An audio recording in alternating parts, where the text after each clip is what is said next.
Phone पे भारत में UPI payments के लिए सबसे ज्यादा यूज होने वाला ऐप, जो हर महीने अरबों ट्रांजैक्शंस प्रोसेस करता है। ₹1,500 received on PhonePe। लेकिन दोस्तों, सक्सेस के इस पीक तक पहुंचना आसान बिल्कुल भी नहीं था, क्योंकि जो ऐप आज डिजिटल इंडिया की धड़कन है, वो कभी फ्लिपकार्ट के अंदर एक छोटा सा प्रोडक्ट था। इस जर्नी में फोन पे पर कई बार यूपीआई रूल्स तोड़ने के आरोप लगे, बैंकों ने इसे ब्लॉक कर दिया, कॉम्पिटिटर्स के साथ भी लीगल फाइट्स हुई, लेकिन हर बार फोन पे मजबूती से खड़ा हुआ। तो आखिर फोन पे ने गूगल पे जैसे जायंट्स को कैसे पीछे छोड़ा, कैसे आईसीआईसीआई बैंक और पेटीएम के आरोपों के बाद भी ये लोगों का फेवरेट पेमेंट ऐप बना रहा, और फोन पे जब यूपीआई के थ्रू आपके बैंक से रिसीवर के बैंक अकाउंट में पेमेंट डायरेक्ट ट्रांसफर कर देता है, तो फिर पैसे कैसे कमाता है। आज के इस वीडियो में हम सब कुछ डिटेल में जानने वाले हैं। दोस्तों, आज अगर हमें किसी को 1 रुपए भेजने हो या फिर 1 लाख, बस 2 सेकंड में क्यूआर कोड स्कैन करते हैं और पेमेंट हो जाता है। लेकिन कुछ साल पहले ये इतना आसान नहीं था। जैसे 2015 की ही बात कर लें, तो उस टाइम अगर हमें किसी को पैसे भेजने होते थे, तो या तो बैंक जाकर खुद कैश डिपॉजिट करना पड़ता था, या फिर किसी कॉम्प्लिकेटेड ऐप में अकाउंट नंबर डालो, आईएफएससी कोड भरो और ओटीपी डालने जैसे लंबे प्रोसेस से गुजरना पड़ता था। इसी वजह से उस टाइम इंडिया में कैशलेस लीकिंग था। लेकिन तभी समीर निगम, जो कि फ्लिपकार्ट में हेड ऑफ इंजीनियरिंग रह चुके थे, उन्होंने एक पैटर्न नोटिस किया कि लोग ऑनलाइन शॉपिंग तो कर रहे हैं, लेकिन पेमेंट के लिए ज्यादातर सीओडी यानी कैश ऑन डिलीवरी को चूज करते हैं, क्योंकि पब्लिक को उस टाइम के पेमेंट मेथड्स जैसे कि नेट बैंकिंग और मोबाइल बैंकिंग पर भरोसा ही नहीं था। ऐसे में उन्होंने सोचा कि क्यों ना एक ऐसा ऐप डेवलप किया जाए जिसके जरिए पेमेंट करना इतना आसान हो जाए जितना व्हाट्सएप पर मैसेज भेजना। उन्होंने अपने इस थॉट को अपने 2 दोस्तों राहुल चारी और बुर्जिन इंजीनियर के साथ में शेयर किया। बेसिकली राहुल चारी उनके साथ फ्लिपकार्ट में ही काम करते थे, जबकि बुर्जिन इंजीनियर उस वक्त यूएस में जॉब कर रहे थे। दोनों को समीर का विजन और आइडिया काफी पसंद आया और वो उनके साथ मिलकर पेमेंट्स को सिंपल, फास्ट और यूजर फ्रेंडली बनाने में लग गए। हालांकि शुरुआत आसान नहीं थी, क्योंकि उनके पास ना कोई बड़ा ऑफिस था और ना ही कोई हैवी फंडिंग। इसके बावजूद वो लगे रहे और खुद ही ऐप का कोड लिखना शुरू कर दिया। इस जर्नी में बुर्जिन बैकएंड संभाल रहे थे, राहुल सिस्टम डिजाइन बना रहे थे और समीर प्रोडक्ट विजन और यूजर एक्सपीरियंस पर फोकस कर रहे थे। इस तरह से दिसंबर 2015 में उन्होंने अपनी कंपनी को रजिस्टर किया, जिसका नाम रखा गया फोन पे। अब दोस्तों, उस टाइम पर फ्लिपकार्ट के पास कुछ पुराने पेमेंट सिस्टम्स थे, जैसे कि FX Mart और PayZip, लेकिन वो बिल्कुल भी स्मूथ और रिलायबल नहीं थे। इसीलिए कंपनी को अपने ई-कॉमर्स प्लेटफॉर्म के लिए एक बेहतर और यूजर फ्रेंडली पेमेंट सोल्यूशन की तलाश थी। ऐसे में जब फ्लिपकार्ट को पता चला कि उनके 2 एक्स एम्प्लॉयज एक नया पेमेंट ऐप बना रहे हैं, तो फिर उन्होंने इंटरेस्ट दिखाना शुरू कर दिया। और फिर फाउंडर्स से डिटेल में आइडिया सुनने के बाद उन्हें फोन पे काफी प्रॉमिसिंग लगा। इसीलिए अप्रैल 2016 में फोन पे ऐप ऑफिशियली लॉन्च होने से पहले ही फ्लिपकार्ट ने इसे एक्वायर कर लिया था। और फिर फ्लिपकार्ट के साथ आने के बाद फोन पे को सिर्फ फाइनेंशियल सपोर्ट ही नहीं, बल्कि ब्रांड का ट्रस्ट भी मिला, क्योंकि लोग फ्लिपकार्ट के नाम पर भरोसा करते थे। लेकिन दोस्तों, असली गेम चेंजर तो तब आया जब इसी महीने की ही 11 तारीख को एनपीसीआई ने यूपीआई लॉन्च कर दिया, जिसने पूरे इंडिया की पेमेंट फिलॉसफी ही बदल दी। क्योंकि अब यूजर सिर्फ मोबाइल नंबर या वर्चुअल आईडी से सीधे बैंक अकाउंट्स के बीच इंस्टेंट मनी ट्रांसफर कर सकते थे, वो भी बिना कार्ड, बिना आईएफएससी और बिना बैंक विजिट की।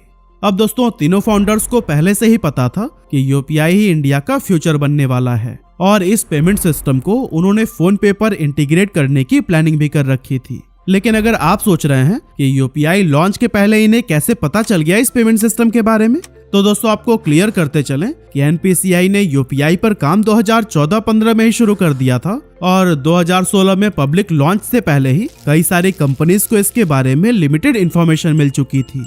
हालांकि यूपीआई पेमेंट्स को फोन पे पर इंटीग्रेट करना इतना आसान साबित नहीं हुआ, क्योंकि उस समय ज्यादातर बैंक्स थर्ड पार्टी एप्स पर भरोसा ही नहीं करते थे।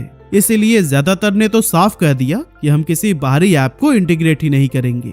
लेकिन दोस्तों, फिर भी फोन पे की टीम ने हार नहीं मानी। मीटिंग्स पर मीटिंग्स, प्रेजेंटेशंस, डेमोज, हर तरह का दरवाजा खटखटाया और फिर आखिरकार उनकी मेहनत रंग लाई। अगस्त 2016 में फोन पे ने यस बैंक के साथ में पार्टनरशिप कर ली, जिसके बाद फोन पे ने पहली बार पब्लिक के लिए अपनी UPI based mobile payment app launch कर दी। और कमाल की बात पता है, फोन पे भारत की पहली ऐप थी जो खुद बैंक नहीं थी, फिर भी NPCI से डायरेक्ट जुड़कर UPI पेमेंट्स करा रही थी। इसके साथ ही फ्लिपकार्ट ने फोन पे को अपने शॉपिंग प्लेटफॉर्म से भी इंटीग्रेट कर दिया ताकि फ्लिपकार्ट पर शॉपिंग करने वाले सीधे फोन पे ऐप से पेमेंट कर सकें।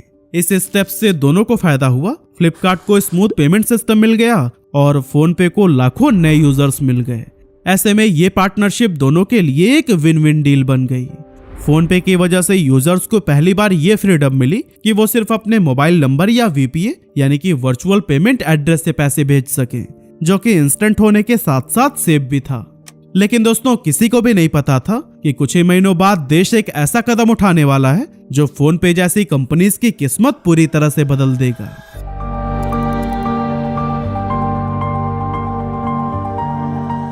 जी हाँ, 8 नवंबर 2016 ये तारीख इंडिया की फाइनेंशियल हिस्ट्री में हमेशा याद रखी जाएगी, क्योंकि इसी दिन प्राइम मिनिस्टर नरेंद्र मोदी ने ऐलान किया कि 500 और 1000 रुपए के नोट अब वैलिड नहीं रहेंगे।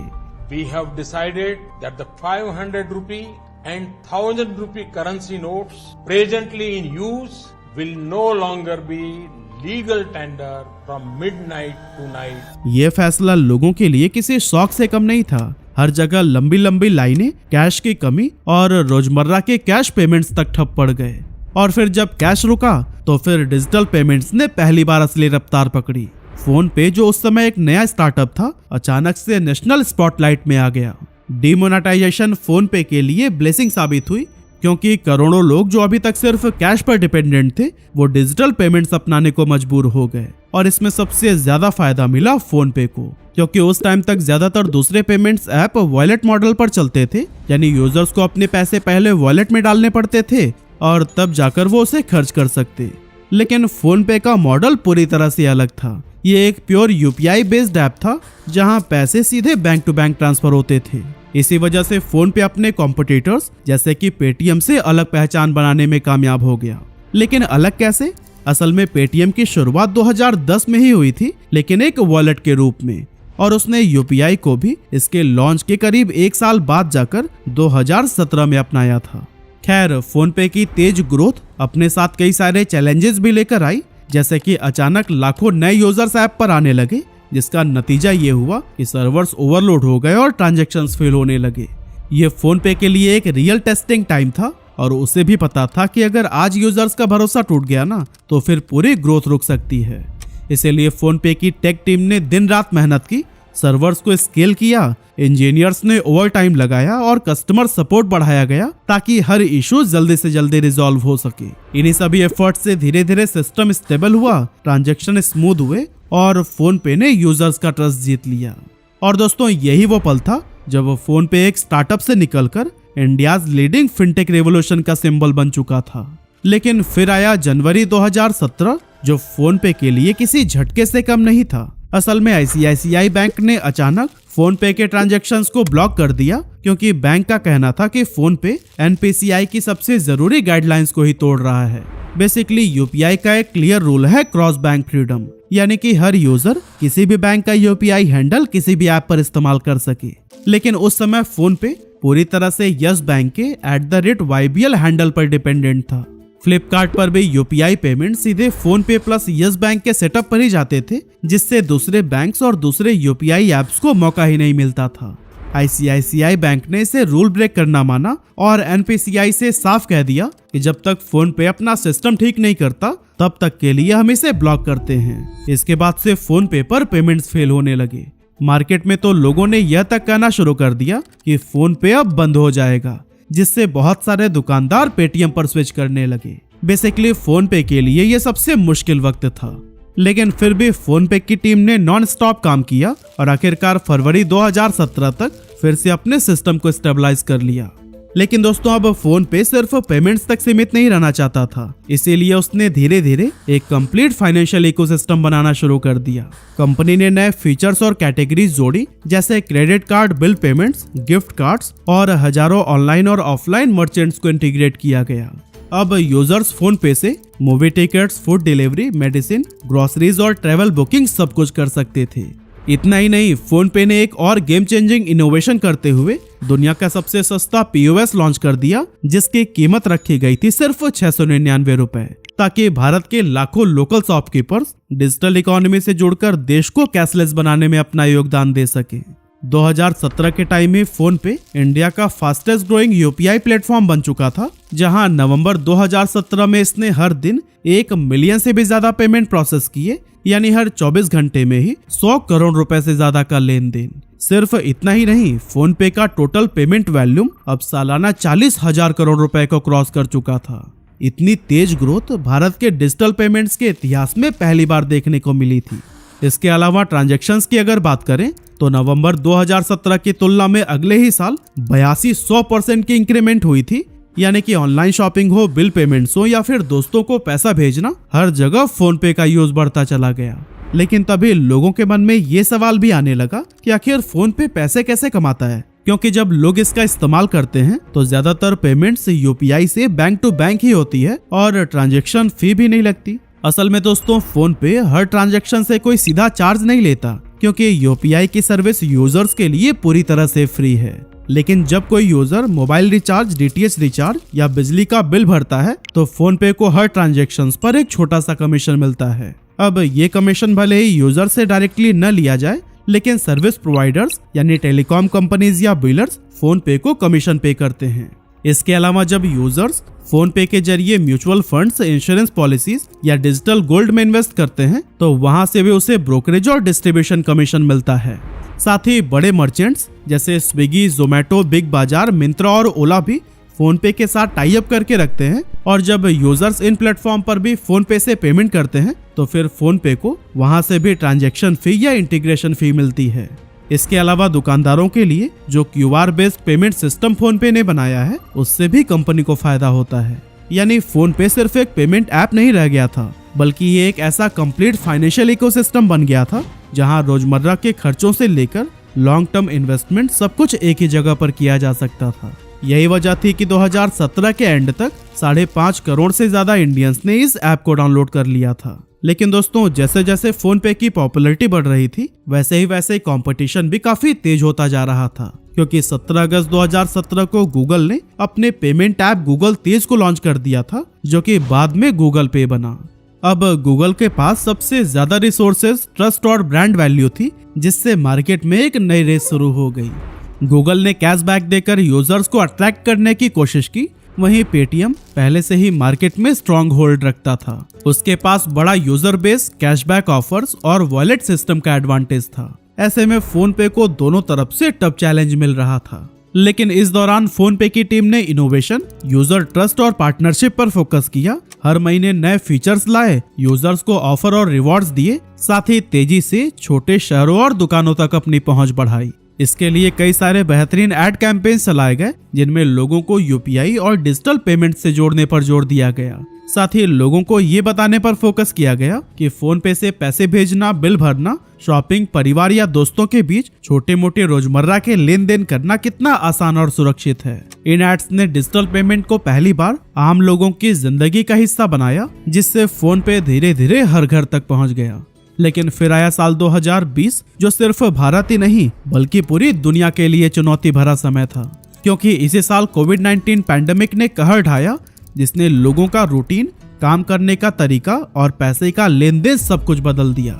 इस समय डिजिटल पेमेंट सिर्फ सुविधा नहीं बल्कि एक जरूरत बन गई थी, क्योंकि लोग कैश ट्रांजैक्शन से बचने लगे थे और ज्यादातर लोग ऑनलाइन पेमेंट करना ही पसंद करते थे।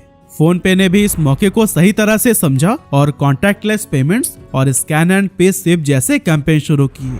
और दोस्तों, इनके ये कैंपेन्स इतने इफेक्टिव थे कि थोड़े ही समय में फोन पे बाकी ऐप से तेजी से आगे निकलने लगा। जैसे कि जनवरी 2021 की बात करें तो फोन पे ने 969 मिलियन ट्रांजैक्शंस किए थे, जो कि गूगल पे के 853 मिलियन और पेटीएम के 281 मिलियन से भी कहीं ज्यादा थे। कुल मिलाकर उस महीने भारत में 2.3 बिलियन UPI ट्रांजैक्शंस हुई थी, जिनकी वैल्यू थी करीब 4.2 लाख करोड़ रुपीस, और इन सब में सबसे आगे था फोन पे।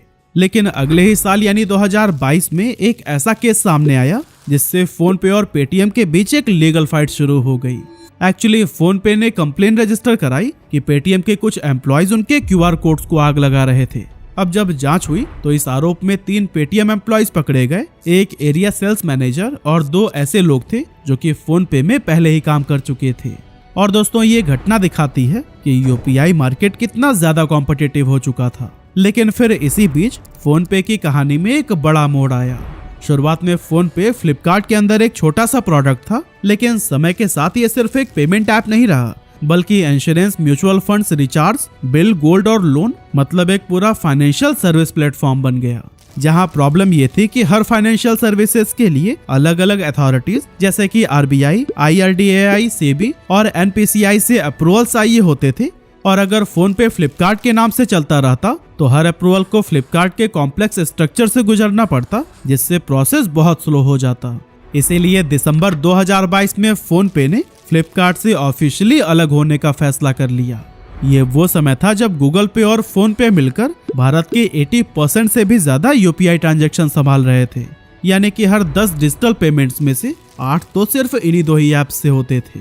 बाकी बचा इनका तीसरा कॉम्पिटिटर पेटीएम, तो उसकी भी हालत खराब ही होती जा रही थी, क्योंकि बार बार नियमों का उल्लंघन, संदिग्ध ट्रांजैक्शंस और एक ही पैन पर कई सारे अकाउंट जैसे कई सारे आरोप उस पर लगते रहे।